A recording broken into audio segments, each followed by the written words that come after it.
Hi friends, welcome to Abbas kitchen. இன்னைக்கு நாம டிஃப்ரெண்டான ஒரு ரெசிபி பார்க்கலாம்.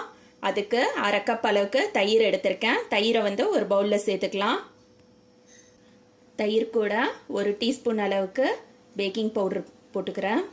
1/4 டீஸ்பூன் அளவுக்கு பேக்கிங் சோடா ஆட் பண்ணிக்கிறேன்.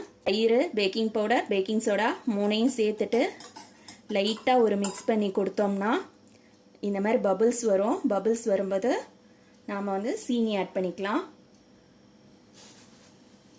சீனி நான் அரை கப் எடுத்திருக்கேன். சீனியும் தயிரும் கரையணும்னு அவசியம் இல்லை, லைட்டாக மிக்ஸ் பண்ணால் போதும். 1/4 கப் அளவுக்கு நெய் எடுத்திருக்கேன். நெய்யை சேர்த்துக்கிறேன். நெய் சேர்த்ததுக்கப்புறமா நல்லா மிக்ஸ் பண்ணிக்கலாம்.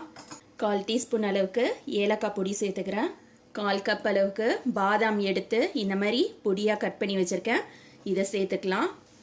யூஸ்வலாக நம்ம கேக் பண்ணும்போது மைதா மாவு சேர்த்து கேக் செய்வோம். ஆனால் இன்றைக்கி நாம் செய்ய போகிற கேக்கில் ஒரு இன்க்ரீடியன்ட் ஆட் பண்ண போகிறோம். அது கடலை மாவு. கடலை மாவு நான் 1 கப் அளவுக்கு எடுத்திருக்கேன். அதை சேர்த்துக்கலாம். 1/4 கப் அளவுக்கு மைதா மாவு எடுத்திருக்கேன். அதையும் சேர்த்துக்கலாம். ரோஸ் எசன்ஸ் எடுத்திருக்கேன். அது ஒரு 1/4 டீஸ்பூன் சேர்த்துக்கலாம். 1/4 கப் அளவுக்கு பால் சேர்த்துக்கிறேன். பால் காய்ச்சினதாக இருந்தாலும் பரவாயில்ல, காய்ச்சாத பாலாக இருந்தாலும் பரவாயில்ல. எல்லாம் மிக்ஸ் பண்ணதுக்கப்புறம் மாவோட கன்சிஸ்டன்சி இந்த மாதிரி தான் இருக்கும். ரொம்ப நமக்கு ரிப்பன் கன்சிஸ்டன்சிலாம் வரக்கூடாது.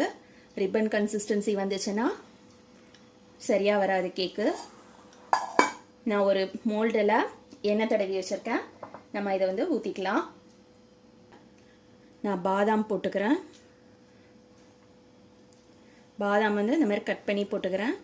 கூட பிஸ்தா எடுத்திருக்கேன். பிஸ்தாவையும் கட் பண்ணதாக போட்டுக்கிறேன்.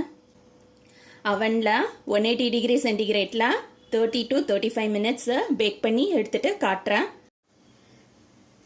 கேக் நல்லா வெந்துருச்சு. இப்போ நம்ம இதை டிமோல்ட் பண்ணிக்கலாம்.